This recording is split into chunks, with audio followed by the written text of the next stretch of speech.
নির্বাচন করে তো মাথা খারাপ করে দিতেছেন সবার। তো দায়িত্বটা কি নিছেন বলেন? দায়িত্ব কি নিছেন? সব দলের এমপি ইলেকশনের নমিনেশন যারা নেবেন তাদের দেখাইতে হবে কোন শহীদ আহত পরিবারের দায়িত্ব নিছেন। দল থেকে না কি দিচ্ছেন সেটা না, আমরা জানতে চাই আপনি নিজে কি করছেন, নিজে ব্যক্তিগতভাবে কি করছেন, আপনার বাসায় আছে কিনা। আগামী বাংলাদেশ সেই নেতা চায় যারা কথায় না কাজে বড় হবে। কাজ দেখান, দায়িত্ব নিতে পারেন। এটা শহীদ পরিবারের দায়িত্ব নেওয়ার হ্যাডম নাই, দেশের দায়িত্ব নেবেন। হ্যাঁ হ্যাঁ, খালান হাইচানি আগে দেখান আপনারা পারেন দায়িত্ব নিতে, তারপরে ভোট চাইতে আসেন। আর মনে রেখেন, আগামীর বাংলাদেশ চালানো আপনাদের জন্য কেক ওয়াক হবে না, হ্যাঁ, মাখনের মধ্যে দিয়ে হাঁটার মতো হবে না, পিকনিক হবে না।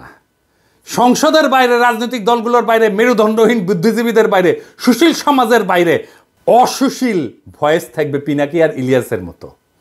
এবং আমরা আপনাদের সব সময় দাবরানির উপরে রাখবো, এইটা মনে রেখেন।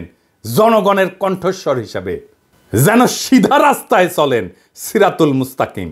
ইনকিলাব জিন্দাবাদ।